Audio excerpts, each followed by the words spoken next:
और अब बारी है स्पेशल रिपोर्ट की। देखिए, पुरानी कहावत है, जिनके घर शीशे के बने होते हैं वो दूसरों पर पत्थर नहीं उछालते। लेकिन 75 साल में ये बात पाकिस्तान को कभी समझ नहीं आई। 75 साल पहले जिन्ना की कट्टर सोच के बूते पाकिस्तान दुनिया के नक्शे पर उभरा था। ये वो दौर था जब भारत पाकिस्तान एक साथ आजाद हुए। लेकिन आज हिंदुस्तान तरक्की के हाईवे पर फर्राटा भर रहा है, जबकि पाकिस्तान को 2 वक्त की रोटी तक मैसर नहीं है।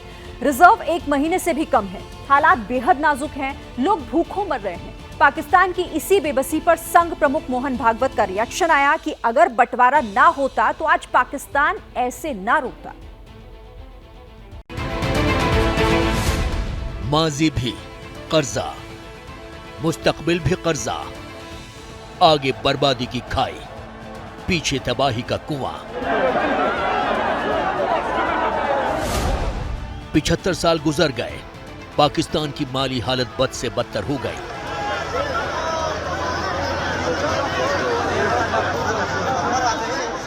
आज पाकिस्तान एक एक निवाले के लिए तरस रहा है। इससे बदतर और क्या होगा?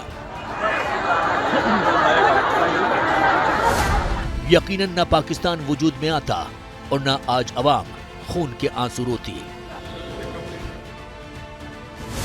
जिन्ना की जहरीली सोच अगर हिंदुस्तान के सीने पर बंटवारे की लकीर न खींचती तो आज हालात कुछ और होते।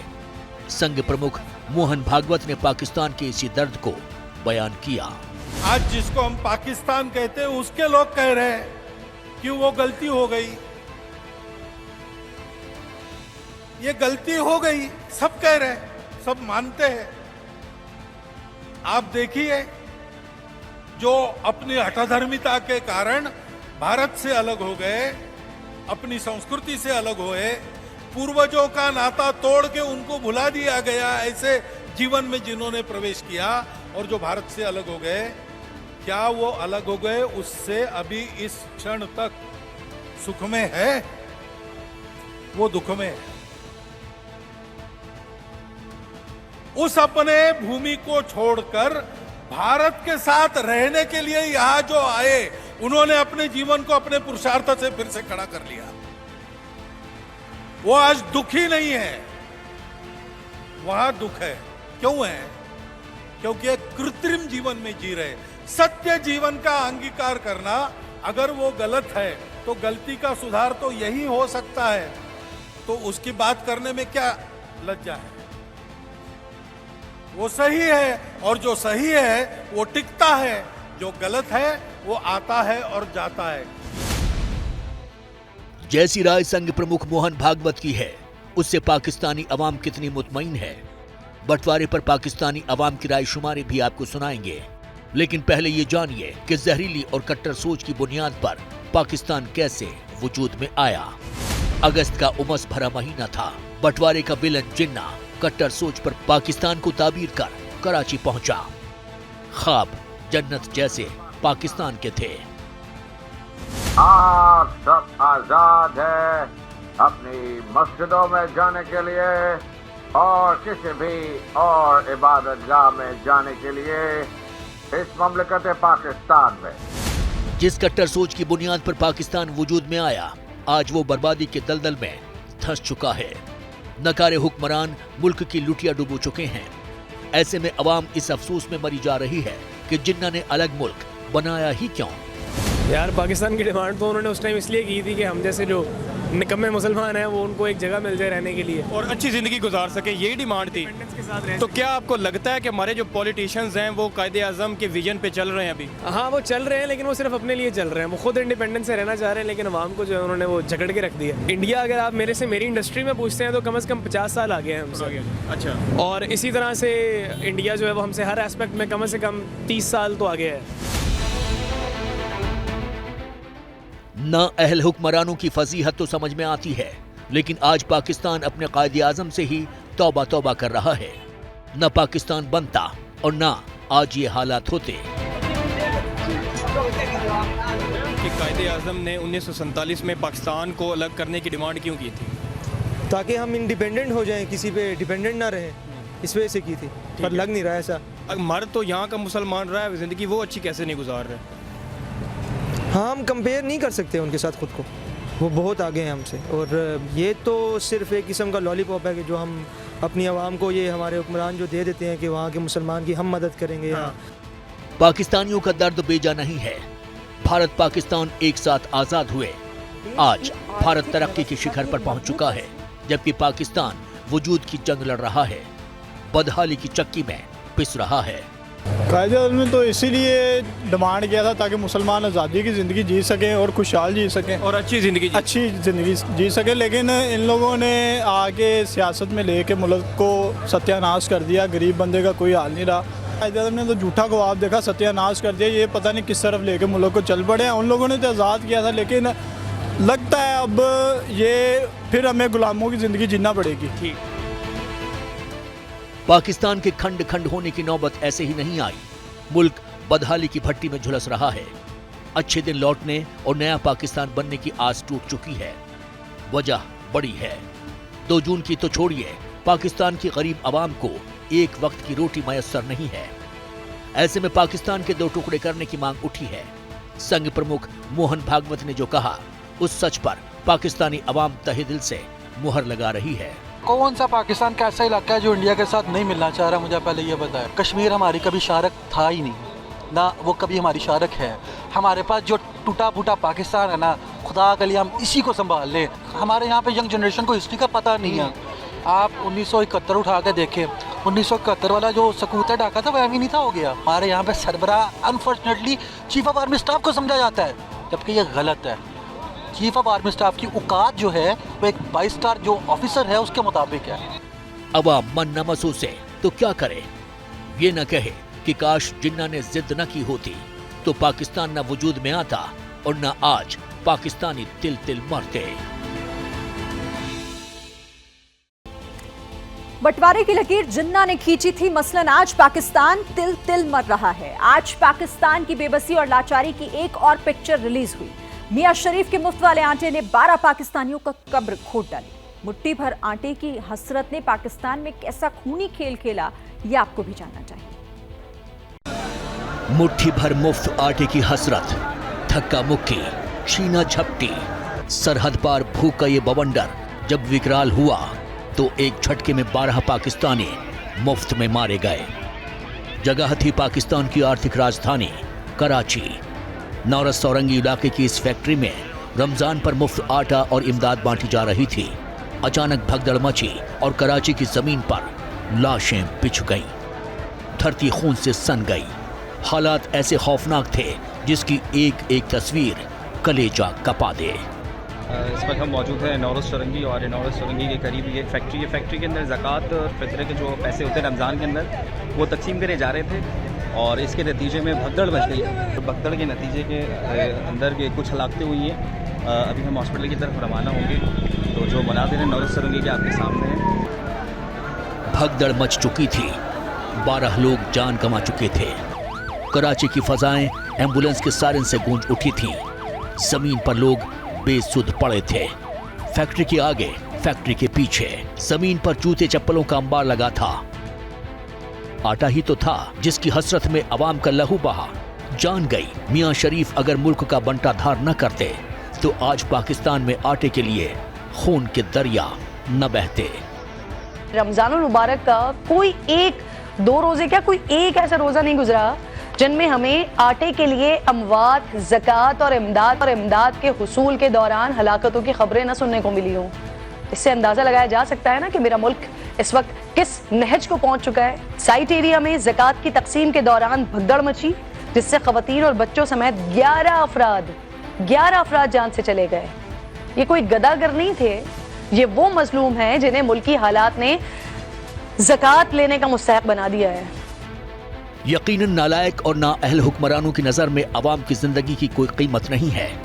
अवाम मरे तो मरे, हुक्मरानों को कुछ फर्क नहीं पड़ता।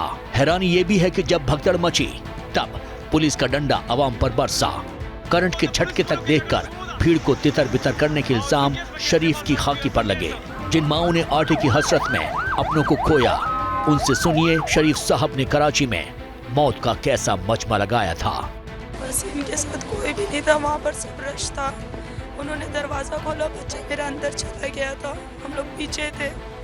हम लोगों ने पानी छोड़ दिया, करंट लगा दिया, मेरा बच्चा दब के तड़पता रह गया, कोई बचाने वाला नहीं है। ऊपर से वो लोगों ने डंडों से मारा मेरे बच्चे को, मेरे बच्चे की लाश तक नहीं देखने दी उन लोगों ने, आखिरी दम तक तोड़ने कैसे टूटा ये भी नहीं देखा हमने।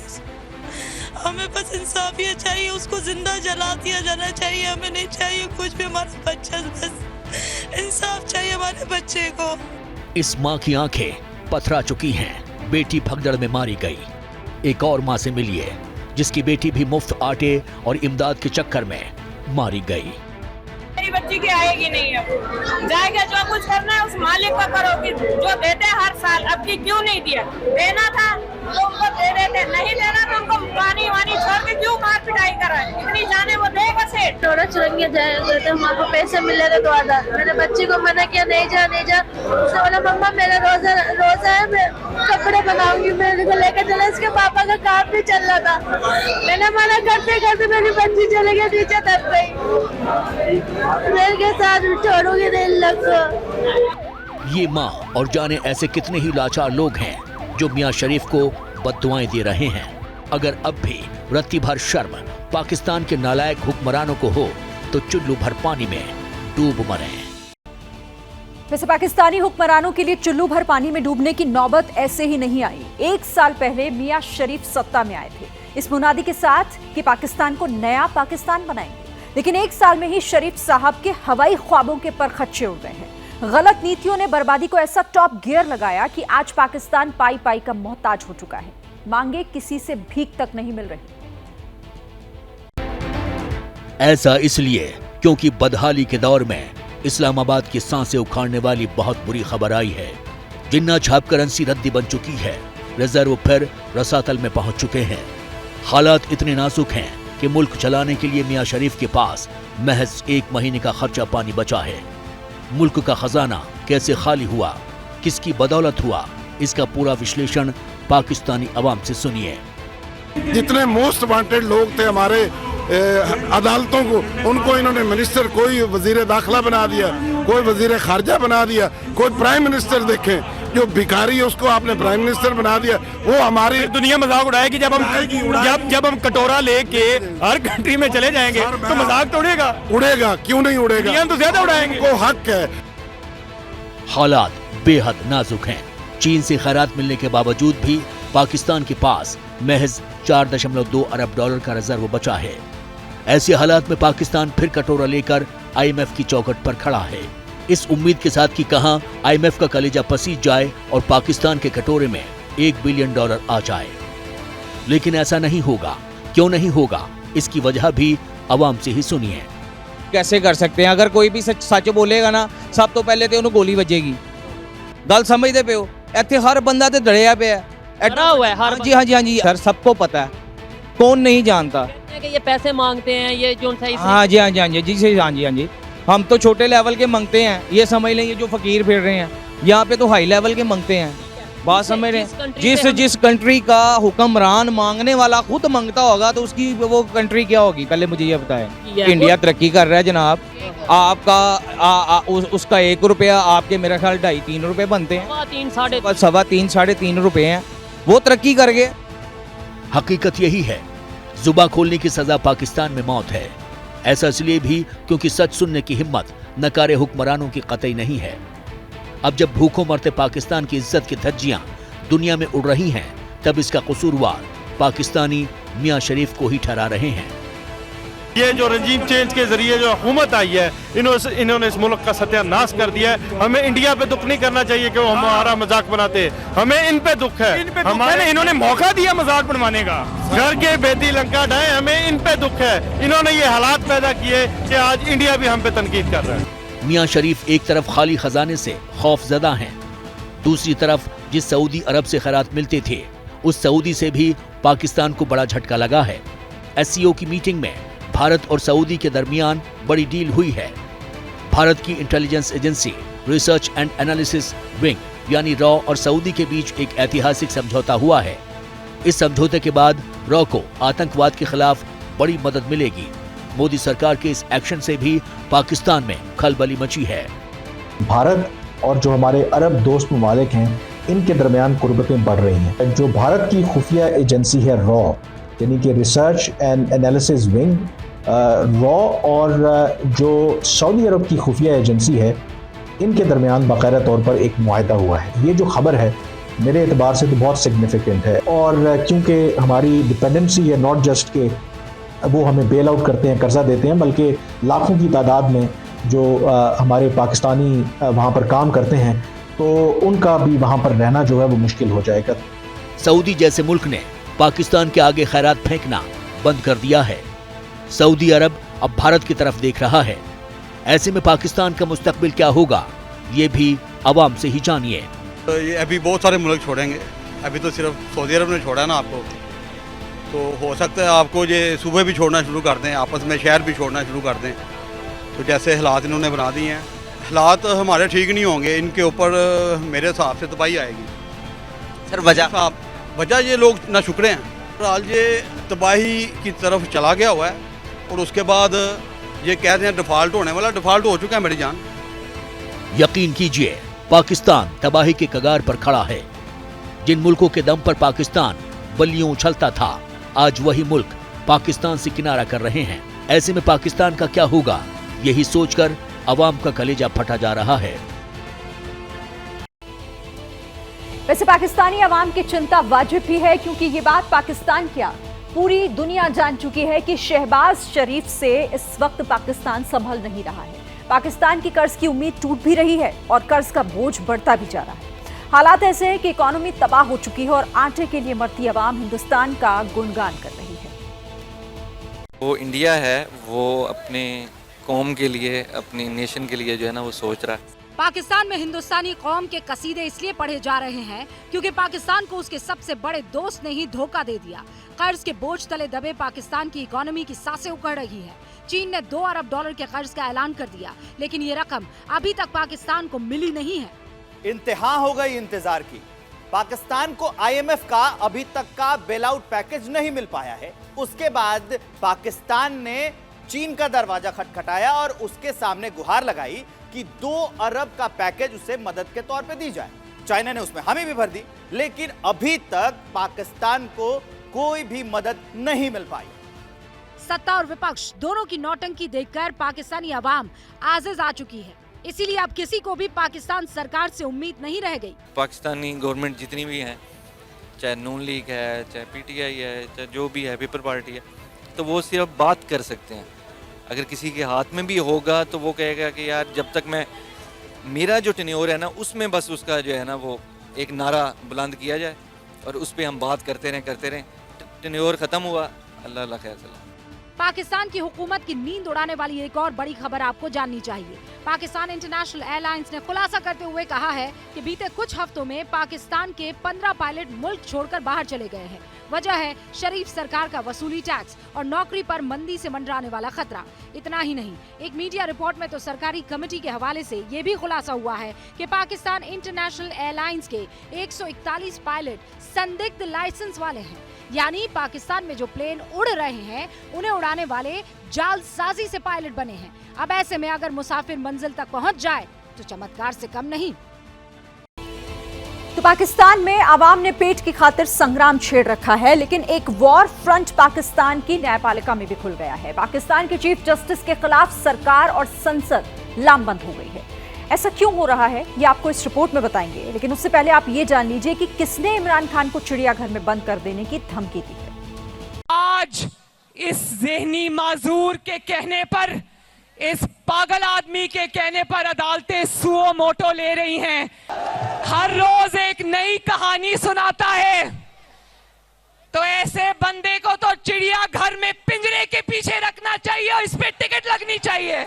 आज तो क्या अक्टूबर में संभावित चुनाव में अगर नवाज शरीफ की पार्टी पाकिस्तान मुस्लिम लीग चुनाव जीत गई और मरियम नवाज को सरकार में बड़ी पोस्ट मिल गई, तो इमरान खान जमान पाक की बजाय चिड़ियाघर में नजर आएंगे? आप सोच रहे होंगे कि इमरान का चुनाव और चिड़ियाघर से क्या कनेक्शन है? जवाब एक बार फिर खुद मरियम नवाज से सुन लीजिए। आज इस ज़हनी माजूर के कहने पर, इस पागल आदमी के कहने पर अदालतें सुओ मोटो ले रही हैं। हर रोज एक नई कहानी सुनाता है, तो ऐसे बंदे को तो चिड़ियाघर में पिंजरे के पीछे रखना चाहिए और इस पे टिकट लगनी चाहिए। इमरान खान के पीछे मरियम ही नहीं पड़ी हैं। संसद ने भी खान से हिसाब चुकाने का मन बना लिया है और टारगेट बने हैं पाकिस्तान के चीफ जस्टिस। जी हाँ, पाकिस्तान के मुख्य न्यायाधीश उमर बंदियाल के खिलाफ पाकिस्तान की संसद ने एक कानून पारित करके उन्हें सु मोटो यानी कि स्वतः संज्ञान लेने के विशेषाधिकार से अब महरूम कर दिया है, उन पर पाबंदी लगा दी है। और ऐसा इसलिए है क्योंकि उमर बंदियाल को इमरान खान का समर्थक माना जाता है। ये खबर अपने आप में सनसनीखेज है क्योंकि पाकिस्तान में सरकार और संसद ने चीफ जस्टिस के खिलाफ तख्ता पलट का मन बना लिया है। ये पाकिस्तान में रक्त रंजित इतिहास को दोहराने का पहला बड़ा कदम है। 22 फरवरी को चीफ जस्टिस उमर बंदियाल ने पंजाब और खैबर पख्तूनख्वा में चुनाव को लेकर स्वतः संज्ञान लिया था, जिस पर शरीफ और भुट्टो की मिलीजुली सरकार भड़क गई थी। जहां तक माहौल भड़काने का सवाल है तो रामनवमी पर भारत के कुछ राज्यों में हालात खराब करने की कोशिश हुई। माहौल और सांप्रदायिक सौहार्द को बिगाड़ने की साजिश की गई थी। इसकी तस्वीरें एबीपी न्यूज पर आपने देखी भी हैं, लेकिन अब हालात सामान्य हो रहे हैं, जिंदगी पटरी पर लौट रही है। इस मामले में पुलिस ने 35 से ज्यादा लोगों को गिरफ्तार किया है, जबकि दो मामले भी इसमें दर्ज किए गए हैं। मामले की जांच सीआईडी कर रही है। हालांकि हावड़ा में हिंसा को लेकर अब भी सियासत वाली जोर आजमाइश जारी है। बंगाल के हावड़ा में इस वक्त तो हालात कंट्रोल में हैं, शांति है, पुलिस अलर्ट है, मगर लोगों में दहशत अभी बाकी है। और इसकी वजह भी है क्योंकि जैसे जैसे बंगाल हिंसा के नए सीसीटीवी वीडियो सामने आ रहे हैं, लोगों में खौफ का मीटर और बढ़ रहा है। 31 मार्च को हावड़ा में हिंसा का दूसरा दिन था। ये तस्वीरें दोपहर के वक्त की हैं। हंगामा और हिंसा का दौर जारी था, लेकिन नोट करने वाली बात यह है कि जिस वक्त बवाल हुआ वहां पुलिस वाले मौजूद थे और उनके हाथ में शील्ड भी थी। लेकिन इसके बावजूद हंगामा होता रहा। पुलिस वाले आगे की तरफ बढ़ गए और उपद्रवियों ने पूरे इलाके में तोड़फोड़ करना शुरू कर दिया। वो एक सोसाइटी के गेट की तरफ बढ़े और पूरी ताकत से गेट तोड़ने लगे। थोड़ी देर के बाद गेट खुल गया और फिर ये दंगाई कांच की बोतल फेंकने लगे, पथराव करने लगे। अब सवाल है कि आखिर ये बवाल हुआ क्यों था, तो इसे लेकर दोनों पक्षों का अलग अलग दावा है। कोई कहता है कि रामनवमी के जुलूस पर पथराव किया गया, जबकि किसी का दावा है कि राम के नाम पर भड़काऊ नारेबाजी हो रही थी और इसी के बाद एक्शन और रिएक्शन शुरू हो गया। हालांकि अब 30 मार्च की कुछ और सीसीटीवी तस्वीरें सामने आ रही हैं। इसमें एक वीडियो में पुलिस वाले मौके पर दिखाई पड़ते हैं। जैसे ही पुलिस वालों की एंट्री हुई, कई लोग भाग खड़े हुए। जबकि 30 मार्च का एक दूसरा वीडियो भी फ्लोट हुआ। इसमें एक गेट बंद दिखाई देता है, लेकिन थोड़ी देर बाद गेट खुल जाता है और फिर पुलिस के जवान भीड़ के पीछे दौड़ते दिखाई दिए। सामने जो मिला उसे लाठी डंडे से पीट दिया। हालांकि अब हावड़ा के शिवपुर इलाके में शांति है। राज्य सरकार ने हिंसा की जांच सीआईडी को सौंप दी है और सीआईडी की टीम एक्शन में जुटी नजर आई। जहां जहां हिंसा हुई, पथराव हुआ, उन सभी जगहों की वीडियोग्राफी की गई। देखिए, सीआईडी की टीम यहां पर पहुंची हुई है हावड़ा के शिवपुर में, और चूंकि सीआईडी को जांच सौंप दी गई है तो हम आपको दिखाते हैं कि किस तरह से वे मौके पर पहुंचे हुए हैं। और देखिए, एक एक जगह की तफ्तीश की जा रही है। पूरा जहां पर घटनाक्रम था वहां की जानकारी ली जा रही है। जांच सीआईडी ने शुरू कर दी है, कल रात से शुरू बता रहे हैं, कल रात से जांच शुरू है। हावड़ा में जिस तरह हिंसा हुई और फिर इसे लेकर ममता बनर्जी के जो बयान सामने आए, उसने हिंसा के बीच सियासत को भी हवा दे दी। बीजेपी लगातार ममता बनर्जी पर तुष्टीकरण का इल्जाम लगा रही है, जबकि तृणमूल कांग्रेस की तरफ से भी काउंटर स्टेटमेंट सामने आ रहे हैं। लेकिन इस सब के बीच पहली बार पश्चिम बंगाल की सरकार ने, ममता दीदी के मंत्री ने माना कि हावड़ा हिंसा को जिस तरह हैंडल करना चाहिए था वो नहीं किया गया। पुलिस की गलती तो है, पुलिस का कुछ गलती तो है ही। पुलिस कंट्रोल नहीं कर पाया। पुलिस को कंट्रोल करना चाहिए था, लोगों को पास रहना चाहिए था। हालांकि जिस वक्त ये बयान सामने आया, उससे पहले शिवपुर इलाके में पुलिस सड़कों पर निकलती हुई दिखाई दी। बाकायदा धारा 144 वाला अनाउंसमेंट किया गया। अनाउंसमेंट चल रहा है यहाँ पर कि लोग इकट्ठा ना हो। यस सर, 144 लागू, 144 लागू पूरे शिवपुर में अनाउंसमेंट कर रहे हैं आप घूम करके? पूरे से पूरे लगातार कर रहे हैं, लगातार कर। ये देखिए, ये शिवपुर थाने के ठीक सामने की तस्वीर है। राजेंद्र जी यहाँ से दिखाइएगा, शिवपुर का थाना है और उसके ठीक सामने ये अनाउंसमेंट हो रहा है। और ये अनाउंसमेंट अलग अलग हिस्सों में हो रहा है कि लोग यहाँ पर भीड़ ना लगाएं। और ये उनको देखिए, यहाँ पर लगातार ये इंफॉर्मेशन दी जा रही है पुलिस का कहना है कि हिंसा को लेकर 35 से ज्यादा लोग अरेस्ट हो चुके हैं। वीडियो फुटेज के आधार पर आगे की कार्रवाई की जा रही है। लोग जाकर के लोगों से बात कर रहे हैं। लोगों के अंदर जो कल की घटना के बाद में थोड़ा सा तनाव था, उसको काफी कम हुआ है, चीजें कूल डाउन हुई हैं। लोगों से लगातार बात करके उनका खुद संपर्क में है लोगों के यहाँ, जो लोग लगातार जो बस्ती इलाका है, जो अपार्टमेंट्स हैं, उसमें जा रहे हैं, पर्सनली बातचीत कर रहे हैं। उनका अगर कोई ग्रीवांस है तो उसको भी सुन रहे हैं कि जिससे लोगों में कोई भ्रम ना रहे। ये बात सही है कि पुलिस एक्शन में है, इसलिए कई जगहों पर हालात सामान्य भी दिखाई दिए। जिन इलाकों में पथराव हुआ था वहाँ लोग अपनी दुकान खोलते नजर आए। तक जहाँ दरवाजा हुआ करता था वहाँ पर कांच के टुकड़े हैं, ये बताने के लिए कि इस दरवाजे से न जाने कितने लोग आए और गए, लेकिन पत्थरबाजों ने दरवाजे को तोड़कर यहाँ पर सिर्फ ये टुकड़े छोड़ दिए हैं। हावड़ा में हो रही घटनाओं में शिवपुर का एक ये भी साक्षी है। ये एक प्राइवेट स्टोर है जहाँ पर लगातार लोगों का आना जाना लगा रहता था, लेकिन अब जो स्थिति है वो देखते ही बनती है, जहां पर न तो दरवाजा बचा है और ताला टूट गया है, सारा सामान टूट गया है। फिलहाल स्टोर की सफाई जारी है, लेकिन सियासत अब भी जारी है। बीजेपी का इल्जाम है कि ममता बनर्जी के बयान के बाद ही बवाल शुरू हुआ। अगर बंगाल की मुख्यमंत्री ये बोलती हैं कि यदि किसी मुस्लिम के घर के ऊपर पथराव हुआ तो मैं बर्दाश्त नहीं करूंगी, मुख्यमंत्री को या तो कुछ नहीं बोलना चाहिए, एक समुदाय कहना चाहिए हम हिंसा बर्दाश्त नहीं करेंगे। आप एक समुदाय का नाम लेके कहेंगे दूसरे समुदाय के बारे में, तो इसका मतलब आप प्रोवोक कर रहे हैं। 1946 16th of August, direct action day by Muhammad Ali Jinnah, the worst effect was on Bengal, and that was 17th day of Ramzan. हालांकि ममता बनर्जी का कहना है कि हिंसा को बीजेपी ने ऑर्केस्ट्रेट किया। मना करने के बावजूद दूसरे रूट से रामनवमी की शोभा यात्रा निकाली। सवाल आरोप प्रत्यारोप का नहीं है, सवाल लोगों की जिंदगी का है, क्योंकि बयान देने के बाद नेता चुप हो जाते हैं, लेकिन हिंसा और दंगे की वजह से नुकसान तो जनता का ही होता है। और देखिए, नुकसान सिर्फ हावड़ा में ही नहीं हुआ। बिहार के सासाराम और नालंदा में रामनवमी के समापन जुलूस को लेकर जो बवाल मचा था, जो हिंसा भड़की थी, उसकी आंच अब भी वहां सुलग रही है। इलाके में पुलिस फोर्स मौजूद है, हालात कंट्रोल में है, लेकिन लोगों के मन में दहशत अभी भी बनी हुई है। ऐसी दहशत कि अब वो अपना घर बार छोड़ने पर मजबूर हो गए। यकीन न हो तो इन तस्वीरों को देख लीजिए। सासाराम में हिंसा के बाद कई लोग इस इलाके में रहना नहीं चाहते। जिन घरों को मेहनत से बनाया था, जहां बच्चों को बड़ा करने का सपना देखा था, वहां अब बोरिया बिस्तर समेटकर वापस गांव जाने की तैयारी है। सामान रिक्शा पर लाद दिया, सिलेंडर चढ़ा दिया, बेटियां स्कूल छोड़कर गांव का रुख कर रही हैं। लोगों का कहना है कि यहाँ जब से हिंसा हुई है तब से डर का माहौल बन चुका है, इसलिए अब बच्चों के साथ रहने में डर लगता है। थर चला है, गोली वोली सब चला है, चला है, 400-500 एकदम पूरा टूट गए थे मुसलमान लोग। क्या चीज को लेके हुआ है?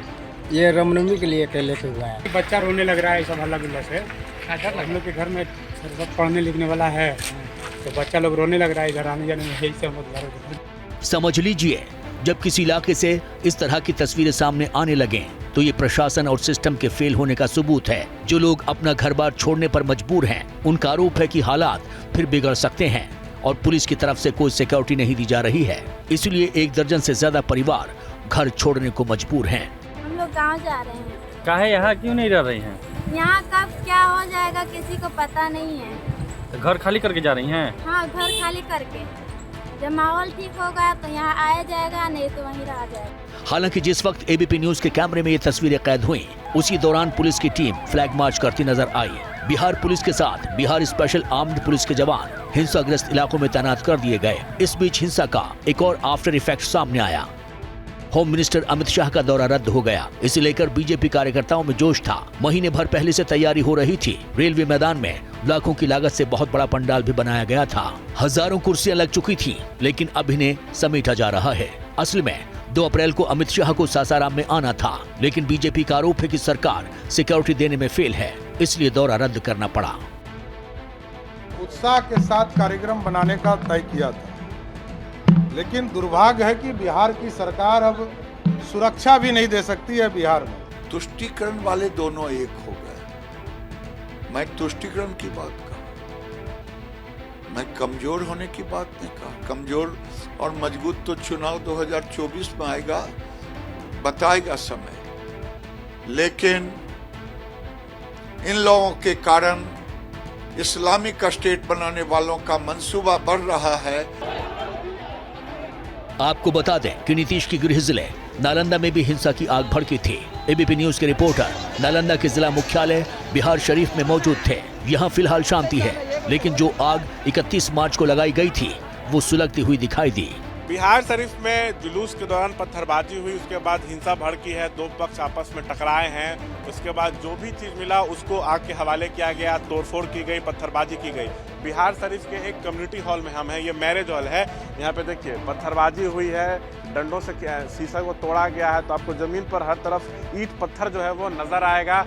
यहाँ एसी भी देखिए टूटा हुआ है, अंदर भी तोड़फोड़ हुई है। हालांकि जहां तक तुष्टिकरण के इल्जामों का सवाल है, हिंसा की बात है, तो इस पर पीएम मोदी का भी रिएक्शन आया। पहले की सरकारें तुष्टिकरण में ही इतना व्यस्त रही कि देशवासियों के संतुष्टिकरण पर उनका ध्यान ही नहीं गया। वोट बैंक के तुष्टिकरण में जुटे हुए थे। हम देशवासियों के संतुष्टिकरण में समर्पित है। इस बीच हिंसा और तुष्टिकरण वाले इल्जामों पर घिरे नीतीश कुमार का जवाब आया। बिहार के चीफ मिनिस्टर ने कहा कि हिंसा होना गलत था, लेकिन अब कार्रवाई हो रही है। और जहां तक अमित शाह के दौरे के रद्द होने का सवाल है, तो स्टेट उनको पूरी सिक्योरिटी प्रोवाइड कर रहा था। इसके बारे में हमको नहीं सवाल है। कोई भी केंद्र के मंत्री आते हैं तो उनके सुरक्षा के लिए नहीं दिया जाता है। ये कोई राज्य सरकार का ऐसा नहीं। ये सब कुछ जब भी आए हैं या जो केंद्र राज्य सरकार की जिम्मेवारी हो सब करती है, वो सब बात नहीं।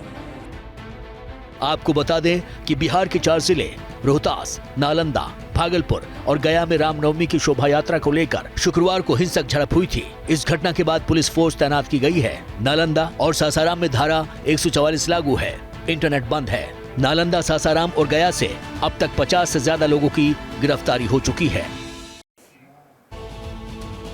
और बिहार में आज फिर से माहौल बिगाड़ने की कोशिश हुई है। एक बड़ी खबर आपको बता देते हैं। नालंदा में 2 जगहों से फायरिंग की खबर है। एक बनौलिया इलाके में और दूसरी बताया जा रहा है पहाड़पुरा में। पहाड़पुरा में 2 गुटों के बीच गोलीबारी में एक पुलिसकर्मी समेत 3 लोग जख्मी हो गए, जिनमें एक युवक की मौत हो गई।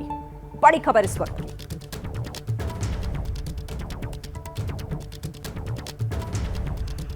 तो बिहार के नालंदा में एक बार फिर से फायरिंग की खबर। आगजनी भी हुई है बनौलिया और पहाड़पुरा में, जहां पर एक बार फिर से माहौल बिगड़ा है।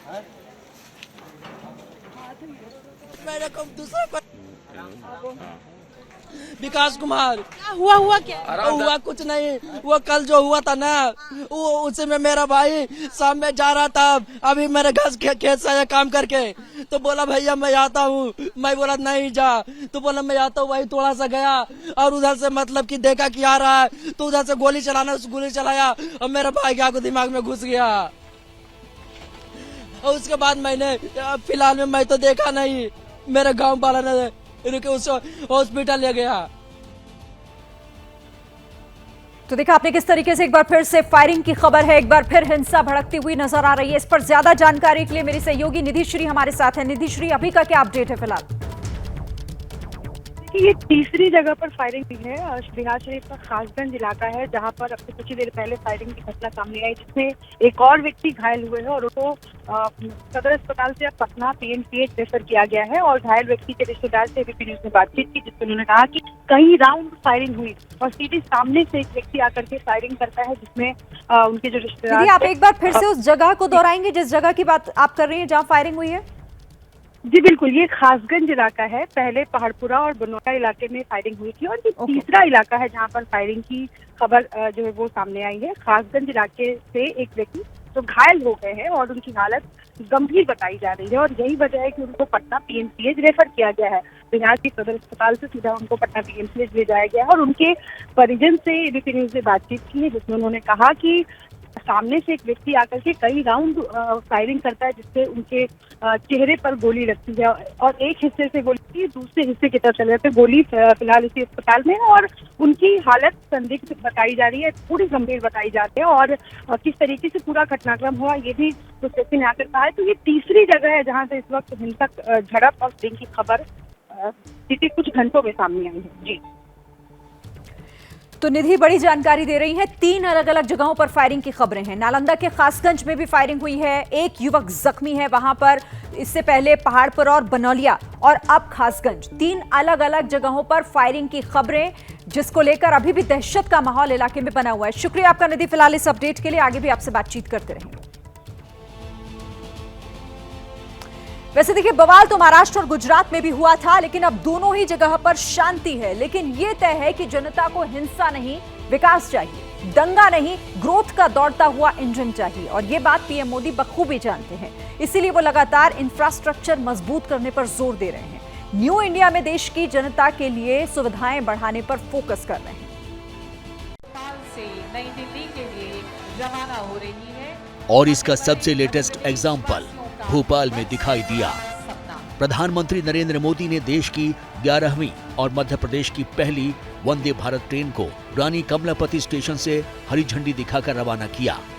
ये ट्रेन रानी कमलापति स्टेशन से हजरत निजामुद्दीन स्टेशन के बीच शुरू की गई है। इससे पहले ट्रेन में सफर कर रहे बच्चों से भी पीएम मोदी ने बात की। 2 अप्रैल से यात्रियों के लिए ट्रेन निजामुद्दीन से रानी कमलापति के बीच चलेगी और फिर 3 अप्रैल को रानी कमलापति से निजामुद्दीन जाएगी। ट्रेन के लिए टिकट बुकिंग भी शुरू हो गई है। इस दौरान पीएम मोदी ने विरोधियों पर तंज कसा। पहले की सरकारों में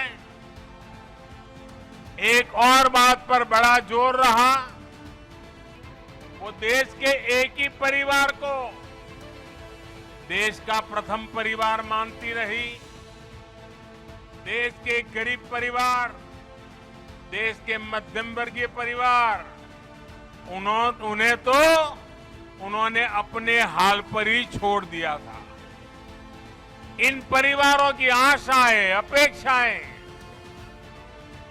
उन्हें पूछने वाला ही कोई नहीं था। लेकिन इसके बाद मोदी ने कांग्रेस पर तीखे हमले किए, कह दिया कि कुछ लोगों ने मोदी की छवि खराब करने की सुपारी दी हुई है। ये लोग मोदी की इमेज को नुकसान पहुंचाना चाहते हैं, लेकिन मोदी के पास हिंदुस्तानियों का सुरक्षा कवच है। हमारे देश में कुछ लोग हैं जो 2014 के बाद से ही ये ठान कर बैठे हैं और पब्लिकली बोले भी हैं, और उन्होंने अपना संकल्प घोषित किया है। क्या किया है? उन्होंने अपना संकल्प घोषित किया है, हम मोदी की छवि को धूमिल करके रहेंगे। इसके लिए इन लोगों ने भांति भांति के लोगों को सुपारी दे रखी है और खुद भी मोर्चा संभाले हुए हैं। इन लोगों का साथ देने के लिए कुछ लोग देश के भीतर है और कुछ देश के बाहर भी बैठकर अपना काम कर रहे हैं। ये लोग लगातार कोशिश करते रहे हैं कि किसी तरह मोदी की इमेज को दुबिल कर दें, लेकिन आज भारत के गरीब, भारत का मध्यम वर्ग, भारत के आदिवासी, भारत के दलित, पिछड़े, हर भारतीय आज मोदी का सुरक्षा कवच बना हुआ है। और इसीलिए ये लोग बौखला गए हैं। ये लोग नए नए पैंतरे अपना रहे हैं। मोदी जानते हैं कि इसी साल मध्य प्रदेश में विधानसभा चुनाव होने वाले हैं। पार्टी फिलहाल शिवराज सिंह चौहान के साथ ही आगे बढ़ रही है। विधानसभा की 230 सीटों के अलावा फोकस मध्य प्रदेश की 29 लोकसभा सीटों पर है, क्योंकि 24 में लोकसभा के चुनाव होने हैं और ये भी सही है कि मध्य प्रदेश की सियासी फाइट भी जोरदार रहने वाली है। इसीलिए पीएम मोदी की तैयारी अभी से दिखाई देने भी लगी है। वैसे जहां तक तैयारियों का सवाल है, तो भारत अब विश्व गुरु बनने की राह पर निकल चुका है और ये भी सही है कि आने वाला वक्त हिंदुस्तान का है। ऐसा इसलिए भी क्योंकि पूरी दुनिया में मोदी के नाम का डंका बज रहा है। ग्लोबल रेटिंग एजेंसी का नया सर्वे ये बताता है कि पीएम मोदी की लोकप्रियता दूसरे लीडर से कहीं ज्यादा है और हिंदुस्तान में भी मोदी को थैंक यू कहने वालों की कमी नहीं। माया नगरी मुंबई में थैंक्स लेटर का अंबार लगा है। ये लेटर प्रधानमंत्री नरेंद्र मोदी के नाम लिखे गए हैं। पीएम मोदी की बुलंद रीति नीति का सजदा करते ये लेटर हर मजहब के लोगों ने लिखे हैं, लेकिन इनमें सबसे ज्यादा भागीदारी मुस्लिम महिलाओं की है। कहते हैं कानून और सरकारी योजनाएं किसी जाति धर्म को नहीं देखती हैं, चाहे वो हिंदू हो या फिर मुसलमान या फिर सिख या ईसाई। और अगर इन योजनाओं के लिए सरकार को कोई धन्यवाद देता है तो उसमें जाति धर्म नहीं देखना चाहिए। ऐसा ही एक पैगाम जा रहा है मुंबई से प्रधानमंत्री नरेंद्र मोदी के पास लाखों पोस्टकार्ड के जरिए। जी हाँ, वो पोस्टकार्ड जो कि अब लुप्त हो गए हैं और ऐसे पोस्टकार्ड लिखना बंद हो गए। लेकिन मुंबई के दो नेता, बीजेपी के दो नेता हाजी अराफात और आशीष शेलार, इन्होंने इस मुहिम की शुरुआत की। और 3 तलाक पर कानून हो या फिर मुस्लिम परिवारों को मिल रही सरकारी योजनाओं का लाभ हो, इन खतों में हर वर्ग के लोगों ने तहे दिल से पीएम मोदी का शुक्रिया अदा किया है। ईद के मौके पर ये लेटर पीएम मोदी को भेजे जाएंगे। यहाँ पर आप जो ये हजारों नहीं, मैं लाखों कहूँगा, लाखों की तादाद में यहाँ पर जो आप ये पोस्टकार्ड देख रहे हैं, इनको तमाम मुस्लिम महिलाओं ने, मुस्लिम लोगों ने, हिंदू महिलाओं ने, सब ने मिलकर लिखा है। लेकिन सबसे बड़ी बात इसमें है कि मुस्लिम महिलाओं ने इसमें ज़्यादा भागीदारी ली है और किस तरह से मोदी सरकार ने 3 तलाक या फिर बेटी बचाओ या फिर मदरसों